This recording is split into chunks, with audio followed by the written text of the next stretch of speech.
الحمد للہ رب العالمین والعاقبۃ للمتقین والصلاۃ والسلام رسولہ الانبیاء والمرسلین اما بعد فاعوذ باللہ من الشیطان الرجیم بسم اللہ الرحمن الرحیم الا بذکر اللہ تطمئن القلوب صدق اللہ العظیم۔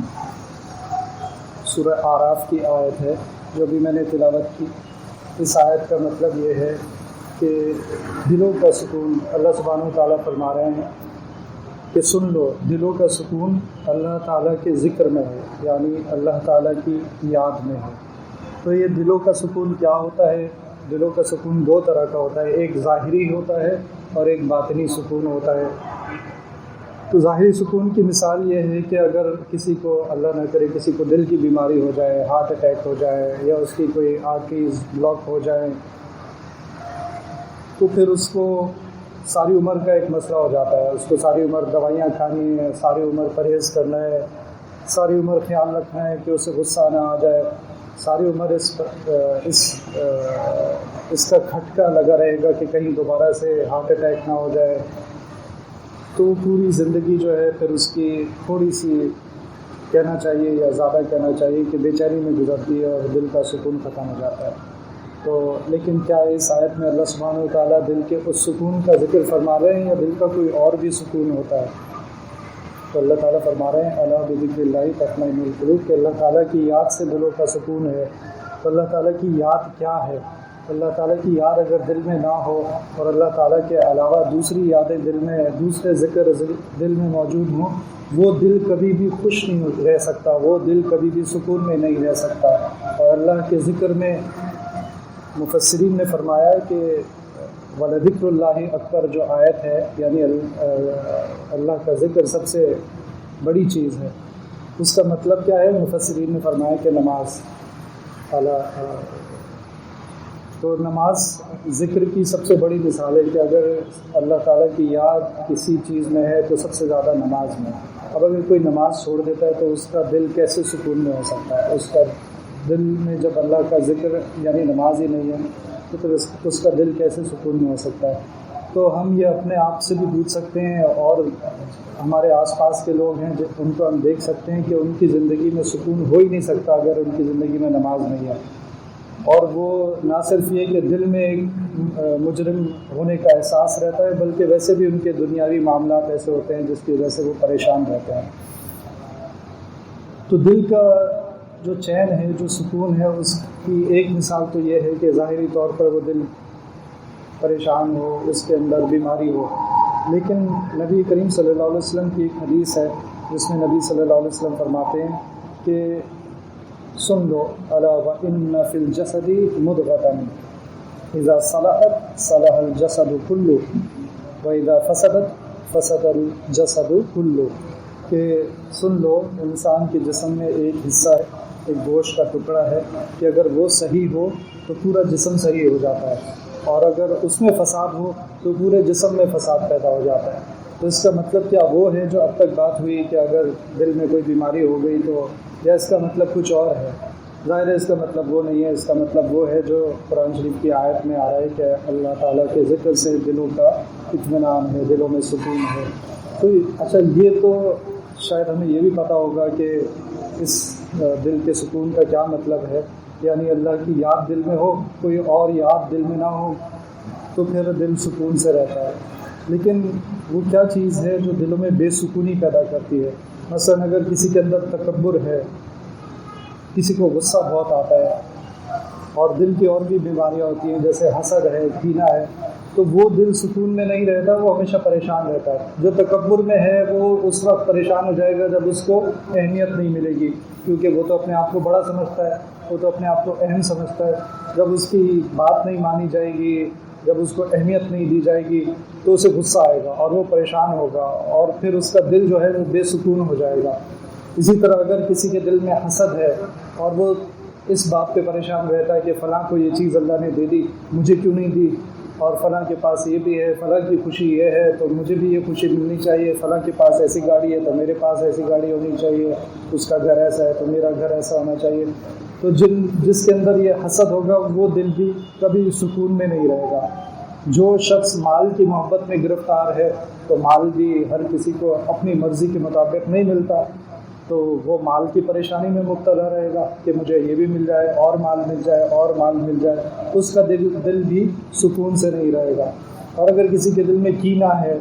یعنی کسی کے بارے میں دل میں نفرت رکھتا ہے اور اس کی کوئی بات بری لگ گئی ہے تو وہ دل میں بٹھائی ہوئی ہے وہ بات، اور اس کے بارے میں سوچ کے جلتا رہتا ہے، کڑتا رہتا ہے، اور کس طرح میں اس کو نقصان پہنچا دوں، کس طرح اس کی یہ نعمت اس سے چھن جائے، اس کی وہ نعمت اس سے چھن جائے۔ حسد میں بھی یہی ہوتا ہے کہ دل یہ کر رہا ہوتا ہے اس کی یہ نعمت اس سے چھن جائے، وہ نعمت چھن جائے،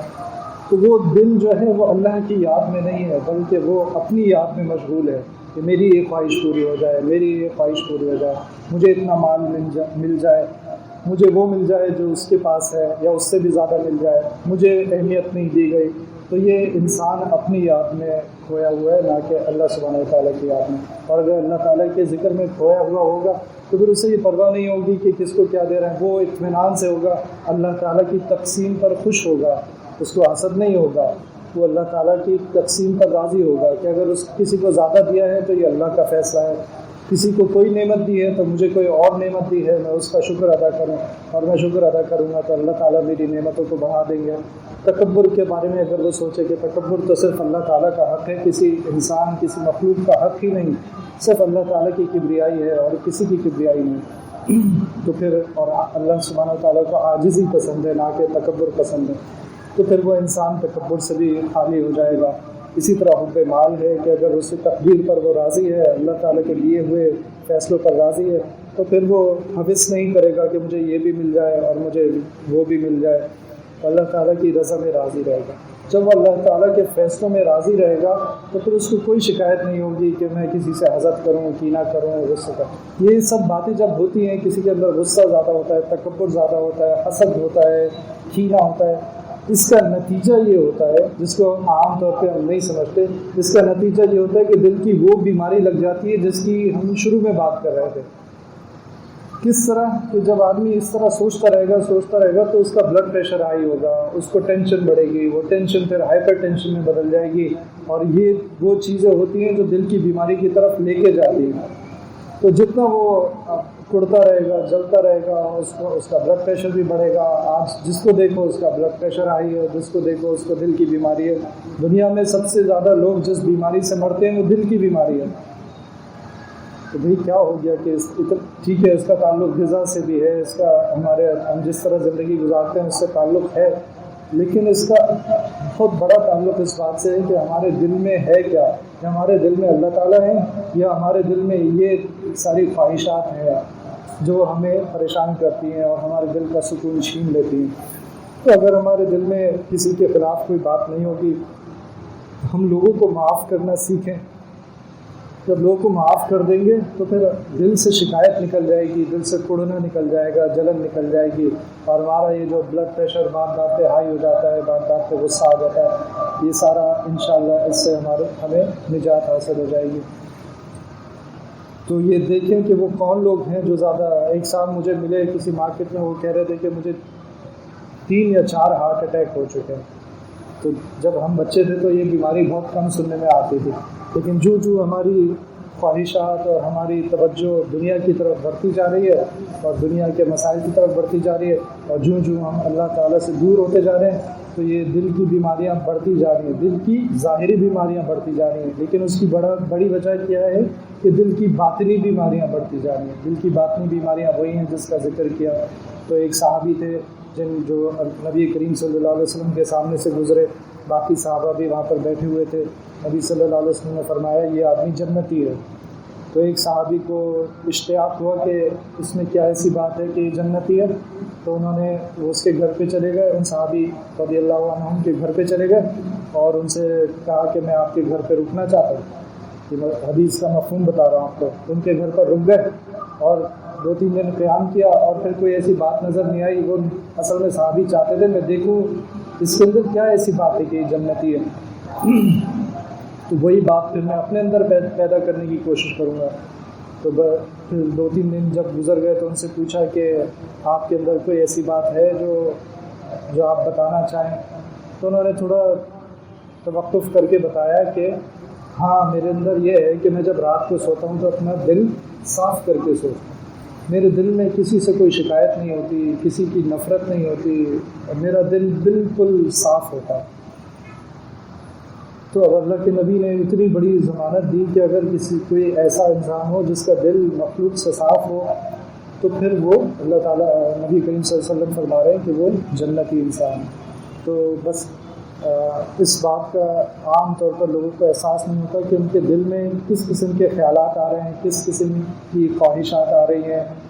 اور اگر وہ ان خیالات کو اپنے کنٹرول کریں، ان کے اوپر دھیان رکھیں کہ میں کیا سوچ رہا ہوں، کسی کے خلاف تو کوئی بات نہیں سوچ رہا، میرے دل میں کسی کے بارے میں نفرت تو نہیں، میرے دل میں تکبر تو نہیں، میں غصہ تو نہیں کرتا، ضرور ایسا غصہ جو کرنا نہیں چاہیے، ویسے تو غصہ ہونا چاہیے اگر اللہ کے نبی صلی اللہ علیہ وسلم کے خلاف کوئی بات کرے